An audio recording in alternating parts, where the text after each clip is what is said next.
அங்குசம் நேயர்களுக்கு வணக்கம். தமிழகத்துல அரசு கலை மற்றும் அறிவியல் கல்லூரி மற்றும் அரசு கல்வியியல் கல்லூரிகளுக்கான உதவி பேராசிரியர் நியமனத்துக்கான தேர்வு முடிவுகள் சமீபத்துல வெளியாகியிருக்கு. அந்த முடிவுகள்ல குறிப்பா மதிப்பெண்கள் வழங்கின விவகாரத்துல ஒரு மாபெரும் மோசடி, ஒரு குளறுபடி நடந்திருக்குது அப்படிங்கிற ஒரு குற்றச்சாட்டை முன்வைக்கிறாங்க. தமிழகத்துல ஒரு அதிர்ச்சிக்குள்ளாக்கி இருக்கக்கூடிய இதனுடைய அந்த பின்னணி குறித்து பேசலாம். பல்சுவை வார இதழாக வியாழந்தோறும் வெளியாகிறது உங்கள் அங்குசம் செய்தி. ஆண்டு சந்தா வெறும் 500 மட்டும்தான். 9488420225 எண்ணுக்கு ஜிபே, போன்பே மூலமாகவும் சந்தா செலுத்தலாம். தமிழகத்துல டிஎன்பிஎஸ்சின்னு சொல்லக்கூடிய தமிழ்நாடு அரசு தேர்வாணையம் செயல்படுவது போல குரூப் 1, குரூப் 2, குரூப் 4 இது போன்ற ஒரு 8 வகையான ஒரு பிரிவுகளின் கீழே தேர்வுகளை நடத்தி அரசு பணியாளர்களை, அதாவது தமிழக அரசுக்கான பணியாளர்களை அந்த தேர்வு ஆணையம் அவங்க தேர்ந்தெடுத்துட்டு இருக்காங்க. தேர்வு நடத்தி தேர்வு செய்யறது அதனுடைய பணி. அதுபோல தமிழகத்துல ஆசிரியர் தேர்வு வாரியம் அப்படின்னு ஒரு தனி வாரியம் இருக்கு. இது முழுக்க பள்ளி மற்றும் கல்லூரி ஆசிரியர்களுக்கான தேர்வு நடத்துவதற்குனே இயங்கக்கூடிய ஒரு அமைப்பு. தற்போது இதனுடைய தலைவரா ஜெயந்தி இருக்கிறாங்க.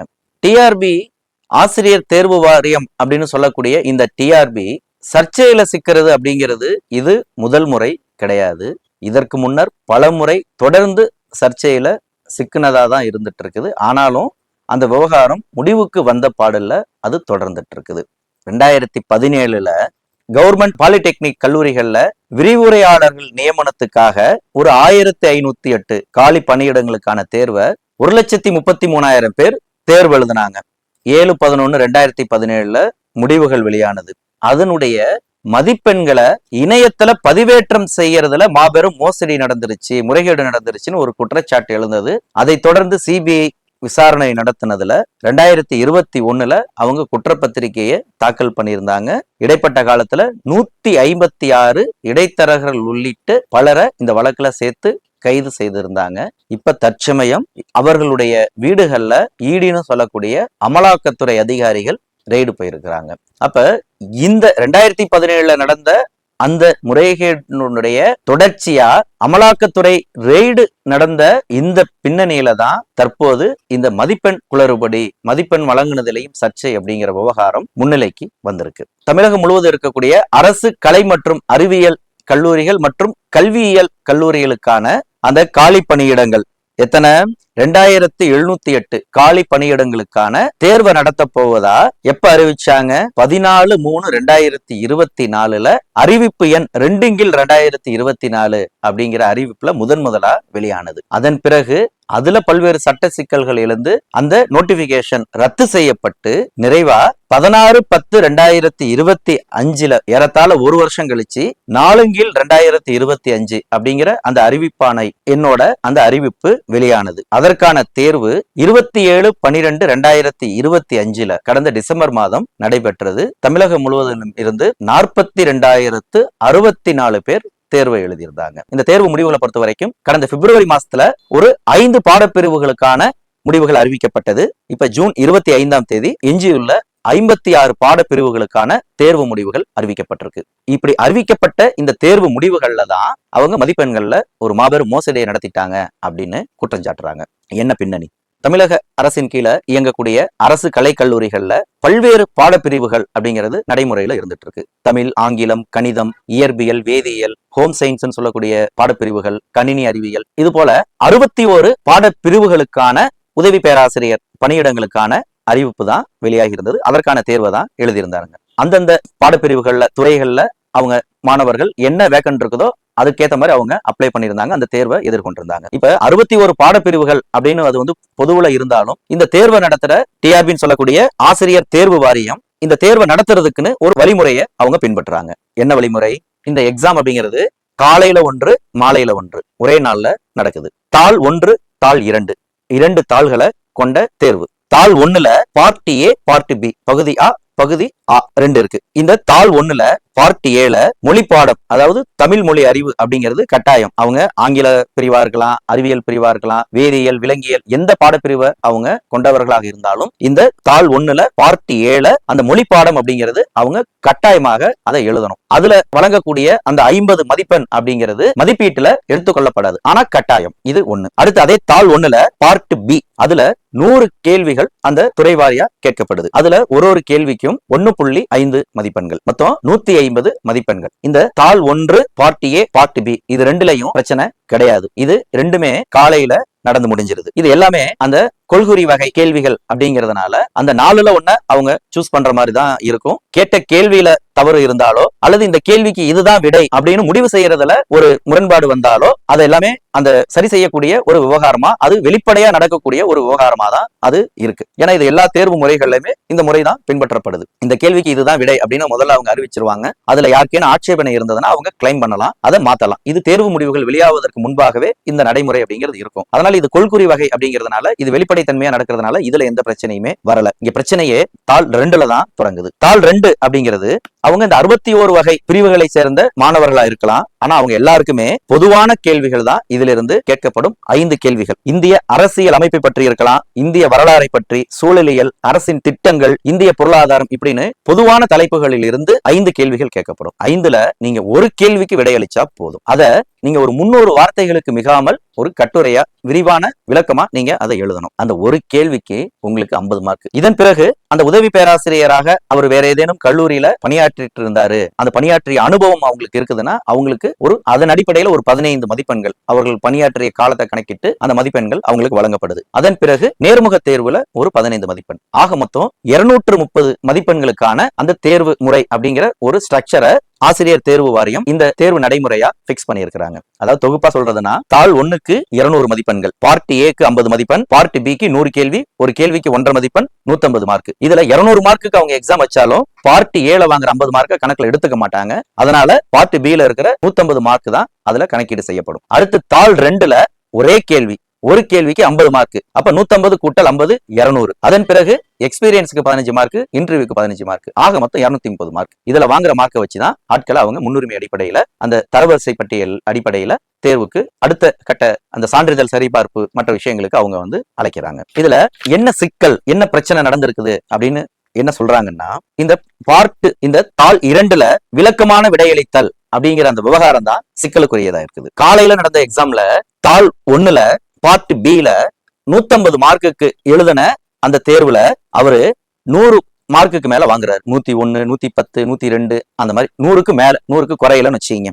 அதே நபர் மாலையில அவர் அட்டன் பண்ணார் இல்லையா, தாள் 2 விரிவான விடையளி அப்படின்னு ஒரே கேள்விக்கு 50 மார்க்குக்கு எக்ஸாம் எழுதினார் இல்லையா, அந்த மார்க்கு ஒற்றை இலக்க எண்ணில் வந்திருக்கு. எப்படி? 1, 2, 3, 8, 9, 10 தாண்டல. காலையில எழுதின எக்ஸாம்ல 100க்கு மேல மதிப்பெண், மாலையில அவரே எழுதின எக்ஸாம்ல 10க்கு மேல மார்க் தாண்டல. இது ஒண்ணு. இன்னொரு நபர் காலையில எழுதின அந்த தாள் 1 பார்ட் பில 150 மார்க்ல 100க்கு கீழே வாங்குறாரு. 99 தான் கடைசி மார்க்னு வச்சுங்க. 60ல இருந்து 70, 80, 88 இந்த மாதிரி. ஆனா அதே நபர் மாலையில எழுதின தாள் 2 விரிவான விடையளித்தல் அந்த பகுதியில 50 மார்க்குக்கு 40 மார்க்கு, 42, 38, 39ன்னு இரட்டை இலக்கத்துல மார்க் வாங்கியிருக்காரு. இந்த முரண்பாட்டை தான் இவங்க முறைகேடு அப்படின்னு ஆணித்தரமா சுட்டி காட்டுறாங்க. இதுல கொடுமை என்ன தெரியுங்களா? ஒரு மாணவி தாள் 1 பார்ட் பில 111 மதிப்பெண் எடுக்கிறாங்க. எவ்வளவுக்கு? 150க்கு 111 மதிப்பெண். ஆனா அவங்க அன்று மாலை நடந்த தாள் 2 அந்த தேர்வுல வாங்கின மதிப்பெண் எவ்வளவு தெரியுமா? வெறும் முட்டை. இது எப்படி சாத்தியம்? சரி, இது தமிழ் துறை படித்த மாணவர்களுக்கு தான் இந்த நிலைமையா? மத்த பாடப்பிரிவுகளுக்கு என்ன நிலைமை அப்படின்னு பார்த்தோம்னா, எல்லா துறையிலையும் இந்த போக்கு, அது மொத்தத்தையும் நம்ம ஆய்வுக்கு உட்படுத்தணும் அப்படின்னு சொன்னோம்னா, இது போல இந்த முறைகேடு, இந்த மோசடிங்கிறது இன்னும் விரிவா நிறைய இருக்கு அப்படின்னு சுட்டி காட்டுறாங்க. குறிப்பா வேதியியல் துறையில ஒரு மாணவர் 150 மார்க்குக்கு 54 வாங்குறாரு. காலையில எழுதின தாள் 1ல பார்ட் பி பிரிவுல அவர் வாங்கின மதிப்பெண் 150க்கு 54. அவரு மாலையில எழுதின தேர்வுல 50க்கு 49 வாங்குறாரு. ஒரு மார்க் தான் கம்மி. இது எப்படி சாத்தியம்? அப்ப முன்னாடியே சொன்ன மாதிரி அந்த தாள் 1ல பார்ட் ஏ பார்ட் பி ரெண்ட பொறுத்த வரைக்கும் பிரச்சனையே இல்ல. ஏன்னா அது கொள்குறி வகை சார்ந்தது. அதுல யாரும் எந்த மோசடியும் செய்திட முடியாது. 2017 நடந்த மாதிரி மார்க் அப்லோட் பண்றதுல வேணா அவங்க தில்லுமுள்ளு பண்ணலாமே ஒழிய அதை நம்ம ஆய்வுக்கு உட்படுத்தணும்னா அதுல பெரிய மோசடியை செய்திட முடியாது. ஆனா இங்க இவர்கள் அதை தங்களுடைய வசதிக்கு ஏற்ப இது போல முறைகேடுகள் செய்வதற்கு ஒரு வாய்ப்பை வழியை ஏற்படுத்தி கொடுப்பதற்கு ஏற்ப அந்த தாள் 2னுடைய அந்த வடிவமைப்பே சிக்கலுக்குரியது அப்படின்னு ஒரு குற்றச்சாட்டை முன்வைக்கிறாங்க. ஏன்னு சொன்னா இந்த விரிவான விடையளித்தல் அப்படிங்கிற அந்த ஒரு தாளே கடந்த 25 ஆண்டு காலம் இல்லாத ஒரு நடைமுறையை புதுசா கொண்டு வந்திருக்கிறாங்க. பக்கத்திலே இருக்கு டிஎன்பிஎஸ்சி, அவங்களும் இது போன்ற தேர்வுகளை நடத்திட்டு இருக்காங்க. அதுலயும் சர்ச்சைகள் இருக்குங்கிறது அடுத்த கட்டம். ஆனா இந்த தேர்வு முறைகள்ல என்னைக்குமே சர்ச்சைகள் வந்தது இல்ல. ஏன்னா ஒரு 5 கேள்வியை கொடுத்து ஒரு கேள்விக்கும் 10 மதிப்பெண்கள் அப்படிங்கிற விதத்துலதான் டிஎன்பிஎஸ்சியினுடைய தேர்வு நடைமுறையா இருக்கு. ஆனா உலகத்திலே இல்லாத அதிசயமா இங்க ஆசிரியர் தேர்வு வாரியத்துலதான் ஒரே கேள்விக்கு 50 மதிப்பெண் அப்படின்னு நிர்ணயிச்சிருக்கிறாங்க. எத்தனை 300 வார்த்தைக்கு 50 மதிப்பெண். அப்ப இந்த இடத்துலதான் கேள்வியே எழுது 50 எப்படி இந்த ஒரு கேள்விக்கு 50 மதிப்பெண் அப்படிங்கிறத நீங்க மதிப்பீடு செய்றீங்க அப்படிங்கிற ஒரு மையமான கேள்வி. 10ஆம் வகுப்பு 12ஆம் வகுப்பு பொதுத் தேர்வு எழுதின மாணவர்களுக்கு நிச்சயம் இந்த விஷயம் புரிஞ்சிருக்கும். அவங்களுக்கே புரிஞ்சிருக்கும் நான் சொல்ல வர்றது. ஏன்னா கணக்கு வாதியாரு அடியே அடிச்சுப்பாரு, நீ முதல்ல வரைபடத்தை போட்டுரு, கிராஃப போட்டுரு, அல்லது ஒரு கணக்கு நீ இப்போ ஒரு பெரிய கணக்கு எழுதுனேன்னா சூத்திரத்தை முதல்ல ஃபார்முலாவை முதல்ல மனப்பாடம் பண்ணு. நீ ஒரு கேள்விக்கு ஒரு 10 மார்க் கொஸ்டினுக்கு உனக்கு ஆன்சர் பண்ண தெரியலன்னு சொன்னாலும் அதுல தொடர்புடைய அந்த ஃபார்முலாவை மட்டும் நீ எழுதி வச்சா 2 மார்க் கிடைக்கும்டா, ஃபார்முலாவை படிடான்னு அடியே அடிச்சுப்பாங்க. அது போல அந்த 10 மார்க் கேள்வியை மதிப்பீடு செய்யறதுலேயே ஒரு வழிமுறை அப்படிங்கிறது இருக்கு. அந்த பிரசன்டேஷன் எப்படி பண்ணியிருக்கிறாரு, என்ன விஷயங்களை சொல்லி இருக்கிறாரு அப்படிங்கிற அந்த தேர்வு அந்த மதிப்பெண் வழங்குறதுக்கான ஒரு நியதிகள் வழிமுறைகள் அப்படிங்கிறது இருக்கு. அப்ப இந்த ஒரே கேள்விக்கு 50 மதிப்பெண்கள் நீங்க தேர்வு வைக்கிறீங்க அப்படின்னு சொன்னா என்ன மதிப்பீட்டுல அந்த மதிப்பெண்களை நீங்க வழங்கிருக்கு. அப்ப காலையில 111 மார்க் வாங்கின ஒரு மாணவி அவங்க என்னதான் தப்பா எழுதியிருந்தாலும் 1 மார்க்குரிய விஷயம் கூடவா எழுதாம விட்டுட்டாங்க. அவங்க எப்படி 50க்கு 0 வாங்க முடியும்? காலையில எழுதின ஒரு மாணவர் 150க்கு 50க்கு கீழே வாங்குறாரு. ஆனா அதே நபர் இந்த விரிவான விடையளித்தல்ல 49 மார்க் வாங்குறதுங்கிறது எப்படி சாத்தியம்? அப்ப இது இவங்களுக்கு ஏத்த மாதிரி அந்த நபர்களை உள்ள தள்ளுறதுக்கு, அதாவது சிலர் வெளிப்படையா குற்றம் சாட்டுறாங்க, காசு வாங்கிட்டு போஸ்டிங் போடுறதுக்கு ஏத்த மாதிரி அந்த முடிவுகளை மாற்றுவதற்காகவே இப்படி ஒரு ஏற்பாட்டை இவர்கள் வைத்திருக்கிறார்களோ அப்படிங்கிற ஒரு ஐயப்பாட்டை இதை எழுப்புது அப்படின்னு கௌரவ விரிவுரையாளர்கள் மத்தியில இயங்கக்கூடிய சங்கத்தினர் வெளிப்படையான குற்றச்சாட்டையே முன்வைக்கிறாங்க. என்ன சொல்ல போனா அவங்க ஒரு படி மேல போயிட்டு நீங்க இந்த தேர்வு முடிவுகளோட மட்டும் நீங்க நிப்பாட்டிட்டு சான்றிதழ் சரிபார்ப்புக்கு கூப்பிடாதீங்க, கல்லூரி அனுபவத்துக்காக நீங்க வழங்கக்கூடிய அந்த 15 மதிப்பெண்களையும் எல்லாருக்கும் நீங்க கொடுத்துருங்க. யார் யாரெல்லாம் எக்ஸ்பீரியன்ஸ்டா இருக்காங்களோ அவங்கள்ட்ட அந்த கேட்டு அந்த மார்க்கையும் நீங்க போட்டுட்டு தான் அதுக்கப்புறம் தான் நீங்க சான்றிதழ் சரிபார்ப்புக்கே கூப்பிடணும்.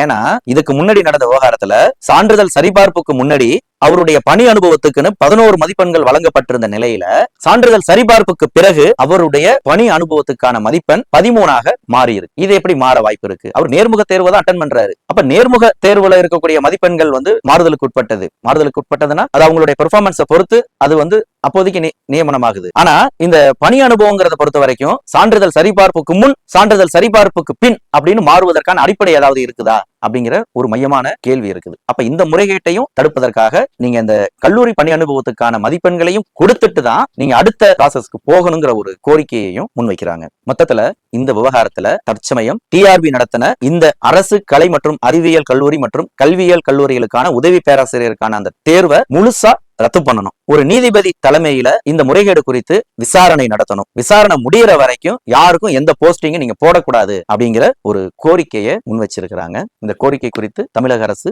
என்ன நடவடிக்கை எடுக்குது அப்படிங்கறத நாம் தொடர்ந்து பேசலாம். இந்த விவகாரம் குறித்து நீங்க என்ன நினைக்கிறீங்க? உங்களுக்கு தெரிந்த விவரங்களை இந்த வீடியோனுடைய கமெண்ட் செக்ஷன்ல பதிவு பண்ணுங்க. தொடர்ந்து பேசலாம். நன்றி. எக்ஸல் குரூப்ஸ் மாறு மாற்று மக்களுக்கான நேர்மையான சமூக பணி என்றும் தொடரும். Excel groups Muruganandam.